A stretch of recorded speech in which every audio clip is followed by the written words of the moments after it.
Puji nama Tuhan. Mari Bapak Ibu Saudara yang dikasih Tuhan, kita akan membuka kitab Filipi pasal 1. Kita akan buka kitab Filipi pasal 1 ayatnya yang ke-21.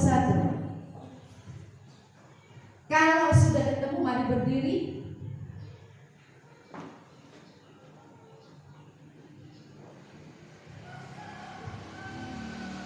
Kalau sudah ketemu mari berdiri. Kalau belum ketemu saya tunggu. Filipi pasal 1 ayat 21. Ya. Kalau sudah ketemu silakan berdiri. Kita akan baca teks ini Filipi pasal 1. Yang tidak punya Alkitab berdiri saya juga mendengarkan. Ya, berdiri. Kita akan baca, kita akan mendengar firman Tuhan dalam Filipi pasal 1. Kita akan baca bersama-sama dan yang tidak bawa mendengar. Kita akan baca sama-sama Filipi pasal 1 ayat 21. Kita baca firman Tuhan berbunyi demikian. Karena bagiku hidup adalah Kristus dan mati adalah keuntungan. Sekali lagi Filipi 1 ayat 21 firman Tuhan. Karena bagiku hidup adalah Kristus dan mati adalah keuntungan. Amin. Sekarang duduk kembali. Bapak Ibu Saudara yang dikasih Tuhan, kita akan merenungkan teks yang menarik sekali. Teksnya kita akan membahas tema yang berbicara tentang dekat dengan Tuhan. Kita katakan sama-sama, dekat dengan Tuhan. 2, 3. Dekat dengan Tuhan. Tema kita adalah minggu ini adalah tema yang menurut saya tema yang sangat indah, sangat fantastis, sangat luar biasa. Kalau kita membaca surat Filipi, ini adalah surat Paulus yang diberikan kepada jemaat di sana supaya mereka bertumbuh dengan benar di dalam Tuhan. Tentu senada dengan hal itu kita pun di masa kini belajar teks dan firman Tuhan mencatat hal yang dahsyat sekali. Di sini ditulis karena bagiku hidup adalah Kristus dan mati adalah keuntungan. Pasti kalau kita membaca teks ini, perkesan pertama bahwa ini teks yang mengguncang dunia. Kenapa bisa begitu? Kalau kita berbicara tentang hidup manusia itu tidak pernah menjadi usai. Apalagi kalau kita berbicara tentang hidup. Namanya hidup itu akan selalu ada yang namanya hidup yang sulit dipahami, misterius. Kita belajar Paulus menjelaskan berkata bahwa hidup dan mati itu sangat dekat. Dan Paulus mau menjelaskan di dalam teks, Bapak Ibu Saudara yang dikasih Tuhan, Paulus mau menyampaikan kepada kita semua, hidup dan mati itu jelas. Hidup dan mati itu jelas. Di mana? Kalau kita baca teks tadi di dalam Kristus. Dan ini kalau kita baca teks ini, semakin kita merenungkan, kita akan mulai berpikir kembali dalam hidup kita. Kalau hidup dan mati itu jelas, ini berarti sesuatu yang sangat indah. Amin. Karena apa yang menjadi pencarian manusia? Bapak Ibu Saudara, ada agama Kristen, ada agama Konghucu, Muslim, ada berbagai agama di dunia. Tujuannya apa sih? Memastikan ini loh, hidup dan mati. Menarik bukan? Dan kalau saudara belajar agama-agama lain, agama yang lainnya, agama itu artinya tidak agama. Kita ini bisa tidak kacau bajunya, cara ngomongnya, tapi apakah kita ada di dalam hal yang jelas keselamatan? Nah, itu belum pasti. Nah, kita mau menyampaikan pagi hari ini kepada saudara dan saya, kita akan masuk dengan sebuah pertanyaan yang menarik. Pertanyaan itu tentu pertanyaan bagaimana kita hidup di dalam Kristus, bukan? Karena bagaimana hidup di dalam Kristus? Bagaimana kita mati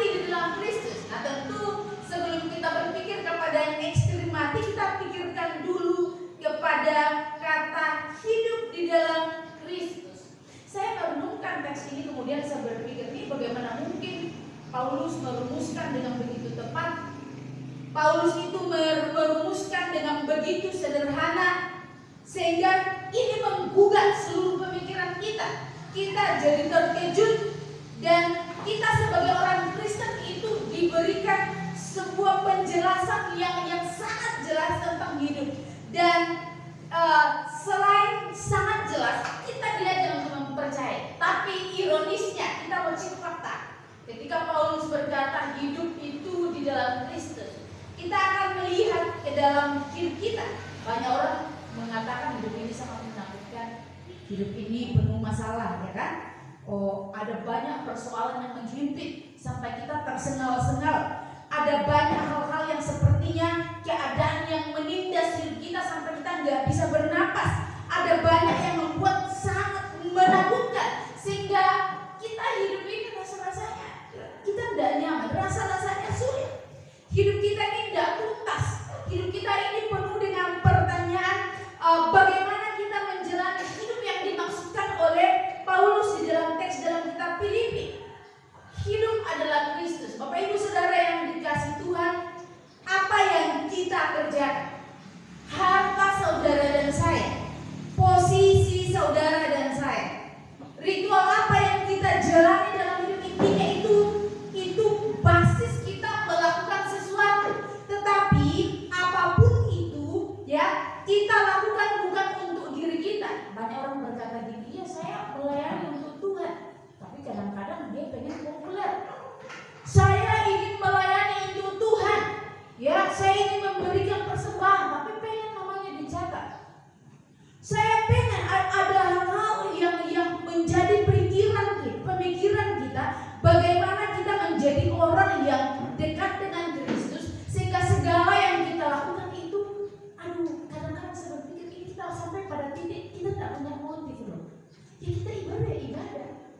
Kita maksudnya pertanyaannya adalah, oh saya pengen ibadah supaya diberkati. Terlalu kecil begitu. Dan permasalahannya ada sekali motif kita menggagalkan rencana plan Allah dalam hidup kita. Allah ingin memberkati, tapi kita tidak siap diberkati. Banyak orang yang sudah diberkati dan ternyata dia tidak bisa dipercaya. Jumpalitan hidupnya. Nah, karena itu teks ini menggugah pemikiran saudara dan saya. Pertanyaannya, betul nggak segala sesuatu itu bagi Kristus? Roman rekan. Tidak mudah. Kita sedang direduksi segala sesuatu bagi Kristus. Kalau segala sesuatu bagi Kristus, kita melayani jangan hitung-hitungan. Ada amin? Kita beribadah jangan hitung-hitungan. Karena itu bagian terindah kita menghadap Allah. Bapak Ibu Saudara yang dikasihi Tuhan, makin kita memahami teks ini, kita makin menemukan yang namanya bagaimana hidup kita ini diwarnai oleh kebenaran. Sehingga saudara melangkah dalam hidup ini, saudara melakukan apa saja. Ini loh, saya hidup karena Kristus. Oh, ini adalah elegansi yang dahsyat. Menjadi orang percaya, saya hidup karena Kristus. Saudara, pernyataannya kalau kita berkata, oh saya hidup karena Kristus, apakah kita tidak bisa meraup-raup atas masalah? Oh, banyak masalah. Bahkan lebih tinggi dari kebenaran kita masalah. Tapi elegansinya adalah ketika Alkitab berkata, saudara dan saya ada di tengah kesulitan, dan saudara berkata bersama Kristus saya cakap. Wah, ini sebuah realitas yang dasar. Orang nggak bisa memahami sebuah titik di mana kita di sana berjumpa dengan Sang Yang Maha itu, Kristus, dan kita berkata, saya dekat, saya tahu siapa yang saya percaya. Bahasa Paulus ini, Bapak Ibu Saudara yang dikasihi Tuhan, ketika Paulus ada dalam situasi yang sulit, karang kapal, terancam hidupnya, dibunuh, pengen dipenjara, melalui dia begini satu statement yang dasar. Aku tahu siapa yang kupercaya. Nah, karena itu Bapak Ibu Saudara, di tengah-tengah pertandingan hidup kita yang kadang-kadang kita percaya Yesus keadaan masih tidak baik.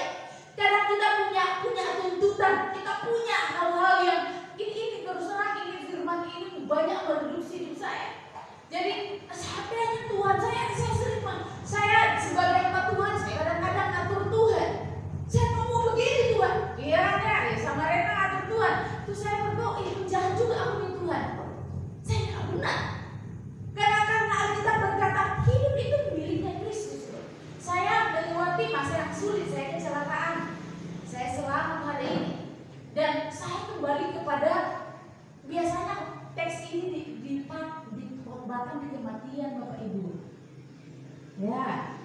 mengembangkan. Orang hanya ya untung, tunggu dulu, untuk apa sih di dalam Tuhan?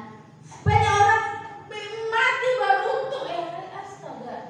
Alkitab itu mengajar saudara dan saya pagi hari ini di dalam teks ini bahwa seharusnya hidup saudara itu lebih baik hari demi hari karena saudara hidup di dalam Kristus. Ada amin? Ada tantangan, ada masalah, ada pergumulan.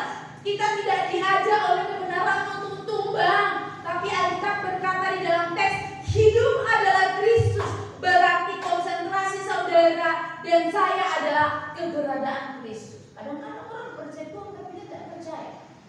Ya, seberapa banyak orang yang percaya kepada Tuhan tentang hidupnya? Ya, ada orang berpuasa loh. Ayo kita berdoa 10 hari. Ngapain berpuasa? Untuk apa? Supaya kaya. Ayo kita berdoa. Untuk apa? Kita berdoa 5 hari. Supaya apa? Supaya berkat-berkat melimpah, bukan? Coba kita perhatikan, sehingga kita jumpa, kita memahami bahwa ada banyak orang yang sebenarnya menghadap Tuhan salah memahami Tuhan. Permasalahannya adalah apa? Ketika saudara berpuasa, terus tiba-tiba segala yang kita inginkan terjadi, tidak. Kita contoh, ayo kita berpuasa supaya kita jangan miskin, loh. Coba Alkitab saudara baca, ada janda Alkitab catat miskin dia kan, sampai dia mati miskin. Yang bedanya adalah dia dicatat di dalam Alkitab sampai hari ini. Dan namanya kita baca menjadi perenungan bahwa ternyata tidak langsung beralih kehidupan itu, tetapi ada yang berbeda ketika orang mengenal Tuhan. Daya tahan, daya juang dalam hidup itu menjadi daya juang yang berbeda. Bapak Ibu Saudara yang dikasih Tuhan, hidup di dalam Kristus itu, hidup itu adalah Kristus. Amin. Jadi ini tidak mudah. Pagi hari ini firman ini dahsyat sekali mengajak saudara dan saya. Ingat baik-baik, dengarkan statement saya. Kesugi, kekayaan, apalagi kesehatan, keluarga baik. Ingat ini, itu bonus loh. Menarik bukan? Itu bonus Tuhan kasih. Jadi ketika kita berlomba-lomba, kita kira ini berangkat pada sebuah pemikiran teks yang luar biasa yang jauh lebih tinggi nilainya. Bapak Ibu Saudara di Tuhan, jauh lebih tinggi. Saudara, dalam hidup ini ada masalah, yes. Ada pergumulan, yes. Kadang-kadang kita nangis-nangis bomba, yes. Tapi Alkitab berkata, dalam keadaan itu, jika hidupmu, tujuanmu, rencanamu di dalam Kristus, keberadaan kepemilikan itu bonus ya. Amin. Dahsyat sekali. Sehingga inilah yang membuat kita kembali, Bapak Ibu Saudara, kita mempercayai Tuhan dalam hidup kita. Kita selalu meyakini bahwa Tuhan itu ingin menjadikan kita tangguh menjalani hidup. Tidak ingin kita memblek, ya kan ya? Dalam hidup yang kita jalani, hidup adalah Kristus, itu artinya perjalanan kita itu berfokus sentralnya kepada Kristus. Makanya kalau kita baca Kejadian 1 ayat 1, pada mulanya Allah, kemudian Yohanes 1 ayat 1 berfirman, ya, Allah berfirman, dan apa yang dinyatakan bagi saudara dan saya itu adalah sebuah peletakan langit dan bumi, kita berjalan di dalamnya, dan perhatikan baik-baik, berpusat kembali kepada pemilik hidup. Oke, siapa di antara kita anak-anak, siapa di antara anak-anak yang berkata, oh saya akan hidup 1000 tahun lagi loh Bu? Nggak bisa. 1000 terus besok dipanggil Tuhan itu lain gitu kan? Siapa di antara kita yang berkata, saya ada banyak rencana kita. Jadi ada rencana A, rencana B, rencana C. Tapi kita lihat rencana A, B, C itu tinggal kenangan karena tidak selesai. Hidup orang tidak selesai. Minggu lalu saya sudah sampaikan firman yang dahsyat. Ketika pengkhotbah bertanya, hidup itu apa sih? Kemudian dijawab oleh Salomo, nggak ada tuh. Terkejut kan? Kadang-kadang kita pengen cari identitas kepada orang yang dianggap tokoh hebat, ya kan? Punya rumah bagus, hebat loh, ya kan? Tapi Alkitab bilang nggak ada kok. Itu apa sih hidup itu? Pengkhotbah bilang nggak ada artinya kalau kau tidak di dalam Tuhan. Nah, senada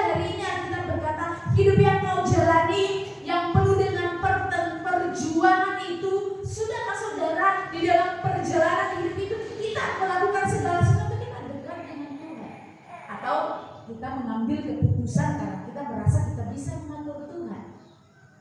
Beberapa waktu ini saya kembali merenungkan bahwa saya satu sisi ada hal yang membuat saya paling bahagia dalam perjalanan hidup saya sampai detik ini. Saya punya Yesus. Ini sebuah kehormatan, ini sebuah kebanggaan.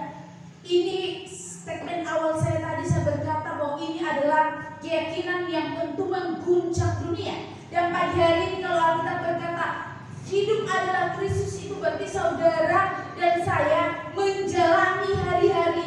Kemudian saudara ada dalam kesulitan, pasti itu ya, tidak akan sulit. Mengalami pergumulan, pasti itu ya. Mengalami sakit ya, kadang-kadang kita sakit. Mengalami bahkan, perhatikan, ada banyak orang yang bersaksi ada pada titik kehancuran ekonomi yang sulit sekalipun, tapi dengarkan baik firman Tuhan yang dahsyat pagi hari ini.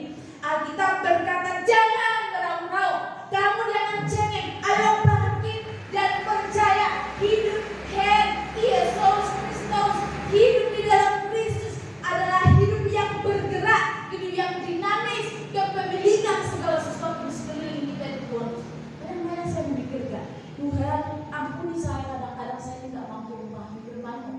Dan pagi hari ini saya menemukan bahwa jika Yesus hidup dalam diri saudara dan saya, seharusnya hidup kita lebih baik. Amin. Jika Yesus hidup dalam diri saudara dan saya, hidup kita ini seharusnya berorientasi ke dalam. Ada amin. Jika Yesus hidup di dalam kita, seharusnya kuasa kita, rencana kita, segala hal yang kita jalani dalam hidup ini berorientasi kepada Kristus.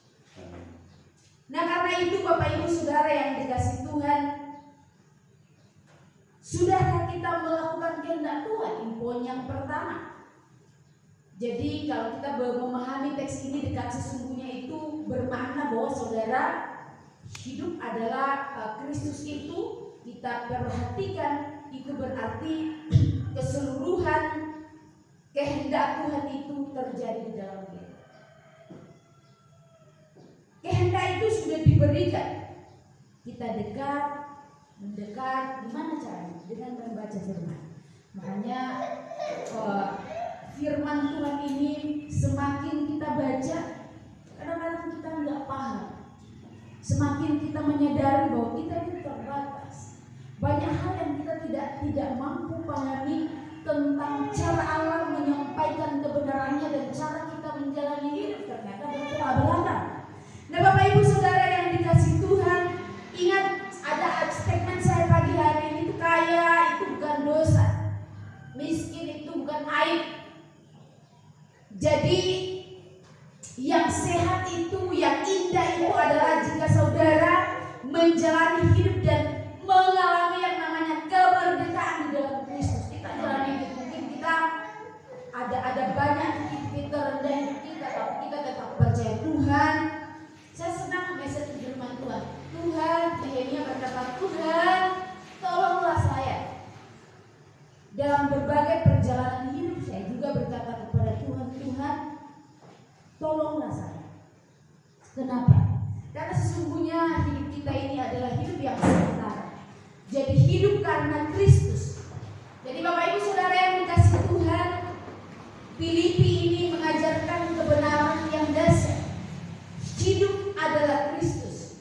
Berarti Kristus sudah mati di kayu salib. Dia sudah menebus dosa saudara dan saya. Dia memberikan sebuah nilai kekekalan. Hiduplah di dalam nilai itu. Ada amin? Tidak mudah. Banyak orang menganggap kebenaran ini seperti cerita yang lewat begitu saja. Ada orang yang beberapa waktu ini saya perhatikan ya, saya hadir di beberapa pemakaman Buddha Taumate. Saya hadir dan saya agak heran karena ketika di situ ada orang yang menangis histeris. Menangis boleh, tapi kalau histeris itu kita nggak punya pengharapan. Itu kita sama dengan orang yang tidak percaya. Dan ada banyak orang yang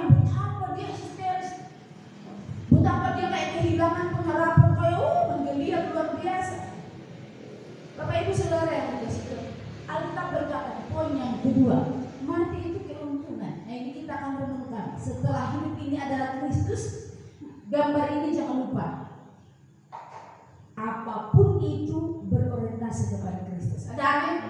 Nah kemudian yang kedua, kita belajar yang kedua, mati adalah keuntungan. Nah ini dia. Saya mengawali dengan kata mengguncang. Bapak Ibu Saudara yang dikasihi Tuhan, mati adalah keuntungan. Aduh ini kita memang belum mati. Tetapi kita harus memikirkan hidup kita, cara kita, jangan sampai nanti. Saya ketika mengajar psikologi, saya tanya sama mahasiswa, kamu udah tahu cara matimu? Saya tidak tahu. Saya bilang, kamu coba rencanakan cara matimu. Saya benar tidak coba. Jangan mati di apa? Jangan kau mati saat kau sedang mencuri, itu merusak nama Allah. Jangan kau mati saat kau sedang berbuat dosa. Tapi matilah dalam keadaan terhormat. Dia bilang, waduh, saya tidak pernah memikirkannya. Dan perhatikan, kalau saudara warga India, kalau saudara mati, ada tradisi sapi. Kalau suami mati, istri ikut dibakar. Wah itu kejam sekali. Nah, jadi Alkitab berkata kepada kita pagi hari ini, kita itu untung di dalam Kristus. Apa sih untungnya? Saudara, jika kita mati di dalam Tuhan, Alkitab mengajarkan sebuah pengajaran yang hebat, sebuah kepastian akan Firdaus. Kita kembali ke Firdaus. Perjalanan berikutnya itu adalah saudara, kalau di dalam Kristus saudara akan menerima mahkota kemuliaan. Ada 5 mahkota. Saudara ada di mahkota mana? Itu tergantung cara hidup kita. Kemudian saudara akan masuk dalam kekekalan. Wah ini menurut saya alasan salah satu kita beribadah. Karena untuk apa? Kalau saudara dan saya dalam dunia silau hidupnya, tapi setelah meninggal nanti kita tidak dikenal di surga. Sama dengan Yesus berkata, enyahlah engkau perbuat kejahatan. Suatu ketika ada seorang bapak meninggalnya nggak enak, meninggalnya mati dalam pelukan wanita. Dia juga tidak kan, gimana mendoakannya? Mati dalam pelukan wanita 70 tahun, dekat di rumah bordir. Nah itu menurut saya kita kan tak mungkin rohani, kita kita harus sampaikan bahwa ini meninggal dalam kondisi yang tidak benar hidupnya. Apakah dia kembali ke surga? Dan itu tidak bisa langsung menjadi, kembali ke surga, dia kembali ke surga. Kembali kepada kedaulatan Allah. Konsekuensi dari dosa. Nah banyak orang berkata, oh tidak apa-apa. Jadi kalau saudara, teks ini saya senang sekali karena setelah kita memahami hidup yang berkualitas di dalam dunia, kita mau apa lagi sih? Nah itu pertanyaan Paulus, mau apa lagi sih saudara? Karena betapa indahnya kalau kita bisa sampai kepada tahap di mana saudara dan saya kembali kepada Tuhan, bukan? Tapi kita jujur, banyak orang takut mati, ya kan? Itu kalau sakit sedikit, Pak Pendeta, tidak pernah dia ke gereja. Giliran sakit, menangis Pak Pendeta, doakan saya. Kenapa rupanya kalau kau sakit? Pak Pendeta, suami saya, tolong doakan. Dia nggak bisa berdoa. Dia bilang, kok kan ada pendeta begitu? Saya bilang, loh, dia begitu Tuhan semasa aku meninggal. Jadi kita mau bilang apa? Nah karena itu Alkitab ini mengarahkan saudara dan saya bertumbuh. Ya, Paulus menyampaikan kita bahwa orang percaya harus bertumbuh ke arah iman. Orang percaya harus yakin bahwa Kristus itu adalah pribadi yang akan menyelamatkan hidupnya. Dia orang percaya harus meyakini, kita semua harus meyakini bahwa pribadi yang mengatur hidup kita, akhir hidup kita itu adalah pribadi yang memiliki kekalahan. Itu yang kita percaya dalam Kristus Yesus. Saya semalam berbicara dengan Bapak Arman saya, kami bicara tentang dia berkata, boleh nggak saya direkomendasi untuk menjadi masuk di dalam lembaga, menjadi pejabat atau pengurus di dalam lembaga pelayanan Mas LPMI. Ini biaya asal cukup lama sekali, tapi bergerak dalam pengajaran. Terus saya berkata, saya jujur aja. Dia bilang tidak apa-apa, tapi namanya kita masukkan sebagai pejabat untuk mengurus dalam bidang. Kemudian saya berpikir, terus saya tanya, saya nanyakan beberapa hal. Saya berkata begini, ada hal yang saya tidak lupa dalam pelayanan tentang lembaga pelayanan. Ada banyak saya sampaikan. Saya banyak menemukan orang beribadah tapi sebenarnya tidak lahir baru. Dia tanya saya, kamu masih ingat? Saudara, saya masih ingat. Dia bilang itulah isi hati Tuhan. Itulah isi hati Tuhan. Tuhan tak tertarik dengan keagamaan kita. Kan tidak ada nanti GBI masuk surga, ya kan Pak? Tidak ada nanti gereja Katolik masuk surga, gereja Kristen masuk surga, GPD. Tidak ada itu denominasi gereja, tidak ada. Dan tidak ada agama masuk surga, tidak ada. Yang jelas itu Bapak Ibu Saudara adalah orang yang lahir baru. Nah itu pengajaran Tuhan yang sangat dahsyat. Nah itu sama yang dalam Nikodemus ya, Bapak gimana nih lah? Nah karena itu saudara, Bapak Ibu Saudara yang dikasih Tuhan, agak mengherankan jika kita sudah di dalam Tuhan tetapi kita tidak menjadi garam dan terang. Agak mengherankan jika kita di dalam Tuhan tetapi kita keras kepala, kita tidak mau dibentuk, kita tidak mau mengikuti keinginan dan kehendak Tuhan. Sejatinya saudara dan saya membangun yang namanya warisan iman kepada hidup kita, kepada keluarga kita. Kita dapat memahami kehendak Tuhan. Kita dapat mengerti kita mau dibawa kemana oleh kehendak Tuhan. Bapak Ibu yang dikasih Tuhan, Alkitab berkata hidup adalah kedekatan dengan Kristus. Ini menjadi motif kita. Jadi berapapun usia kita terus dipanggil Tuhan itu tidak penting. Tapi kalau saudara dan saya ada di dalam berlari-lari kepada tujuan, kepada panggilan Kristus. Saudara ada orang, ayo kita ke sana. Saudara berkata tidak, saya berorientasi. Saudara sukacita, Alkitab berkata sukacita itu akan diberikan dalam hidup kita jika kita happy di dalam Kristus. Banyak orang ikut Yesus tak ada sukacita, dia kacau terus hidupnya. Banyak orang berkata aku anak Tuhan, tapi hidupnya tidak merepresentasikan kingdom of God. Dia hanya rohani kalau ke gereja, rohani kalau di rumah. Bahaya juga. Hanya rohani kalau mau makan, tapi kalau tidak makan, lain yang dipikirkan. Standar tertinggi Alkitab Bapak Ibu Saudara ini menggelitik iman kita, pengiringan kita. Jangan jadi orang-orang percaya yang pelin-pelan, jangan menjadi orang percaya yang memble, jangan menjadi orang percaya yang mengatur Tuhan. Tapi mulailah sungguh-sungguh datang kepada Tuhan. Pertanyaannya, Tuhan bertanya begini, aku Jehovah Sebaot, apakah engkau tidak percaya bahwa Allah yang mampu membawa engkau kepada hidup yang bernilai? Ada orang berkata, aku punya handphone baru bernilai, aku punya duit baru bernilai. Sesaat itu Bapak Ibu.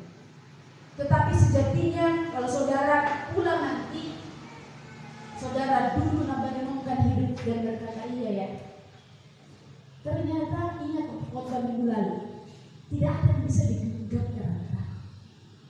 Makanya sebuah pertanyaan kita nggak bisa, siapa yang bisa menjadi aku? Tidak ada. Nah karena itu sejatinya ibadah raya yang kita hadiri pagi hari ini adalah ibadah bukan saudara ada orang. Ini bukan masalah orang, ini saudara dengan Tuhan. Berapa banyak kita menghina kehadiran Tuhan dengan tidak mendengarkan firman-Nya, bahkan kita hati kita tidak tertuju karena kita berpikir oh tidak ada orang. Saya selalu pengen saudara radikal dengan Tuhan. Ada tidak ada orang. Beberapa waktu yang lalu saya mengirim waktu nggak ada orang. Oh bilang ada orang mesti. Akhirnya kamu saya. Hah kok bisa begitu? Ya ibadah saja. Kita ibadah kepada Tuhan. Kita ibadah di hadapan Allah semesta. Kita gila-gila harus bisa dengan Tuhan. Orang belum datang itu urusannya dengan Tuhan. Tapi kita yang sudah di rumah Tuhan, ayo. Dan dia memuja sambil berlinang air mata. Dia dengan Tuhan, bukan dengan saya. Jadi saya rindu saudara. Mari siapkan hati kita melayani bukan Tuhan. Kita melayani Tuhan itu akan bertanggung jawab dengan hidup saudara dan saya. Amin. Hidup yang berkualitas akan berkobar dalam kebaikan, akan berkobar dalam hubungan yang indah dengan Tuhan.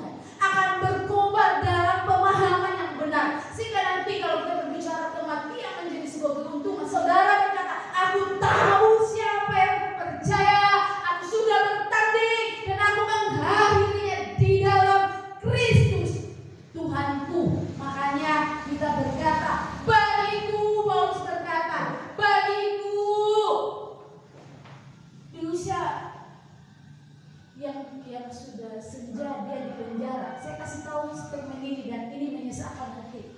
Di penjara dan dari belakang penjara dia berkata,